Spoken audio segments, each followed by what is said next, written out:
আমাদের প্রিয় নেতা, প্রিয় অভিভাবক দেশনায়ক তারেক রহমান আগামী 11ই জানুয়ারি এই টাঙ্গাইলে আসবেন।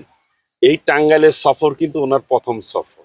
ইতিপূর্বে উনি বগুড়ায় গিয়েছেন, বাইপাসে দাঁড়িয়েছেন, কিন্তু টাঙ্গাইলের এই আমাদের ঐতিহ্যবাহী মৌলানা আব্দুল হামিদ খান ভাসানীর এই মাজার জিয়ারত করতে উনি প্রথম আসবেন।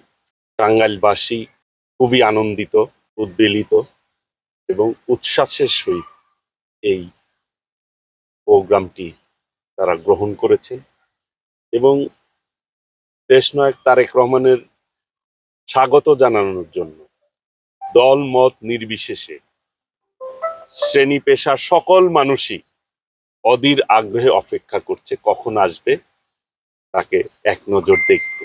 আমাদের স্বাধীনতার আন্দোলনে মূল বীজ কিন্তু রোপণ করেছিলেন মৌলানা আব্দুল হামিদ খান ভাসানী। এই কাকমারি সম্মেলনের মধ্য দিয়ে সূত্রপাত হয়েছেন, যে স্বাধীনতার ঘোষণা দিয়েছিলেন পরবর্তীতে 71 সালে শহীদ রাষ্ট্রপতি জিয়াউর রহমান।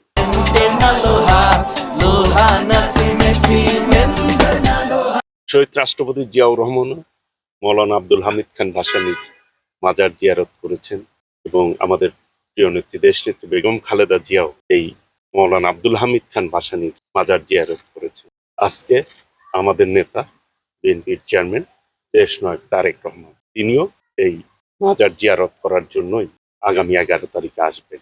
আমরা টাঙ্গাইলবাসী টাঙ্গাইলের প্রবেশ মুখ থেকেই তাকে স্বাগত জানানোর জন্য মহাসড়ক থেকে শুরু হবে, মির্জাপুর থেকে, কালিয়াকুর থেকেই মির্জাপুরের যে সীমানা, টাঙ্গাইলের যে সীমানা, ওই জায়গা থেকে মানুষ দুই ধারে দাঁড়িয়ে তাকে স্বাগত জানাবেন এবং এই টাঙ্গাইল, সমগ্র টাঙ্গাইলবাসী ঐক্যবদ্ধভাবে আমরা তার এই আগমনকে আনন্দের সহিত আমরা গ্রহণ করে এবং তার এই আগমনকে একটি, আমি মনে করব, রাজনৈতিকভাবে একটি ঐতিহাসিক দিন হিসাবে থাকবে টাঙ্গাইলের ইতিহাসে। সদরের জনগণ, বিশেষ করে এই এলাকা এমপি কিন্তু মৌলানা আব্দুল হামিদ খান ভাসানী ছিলেন। সেই টাঙ্গাইল সদরের জনগণেরও আলাদা একটা আনন্দ এবং ঈদের মতো আনন্দ তারা অনুভব করছে এবং তারা অধীর আগ্রহে অপেক্ষা করছেন সকলেই এক নজর দেখার জন্য।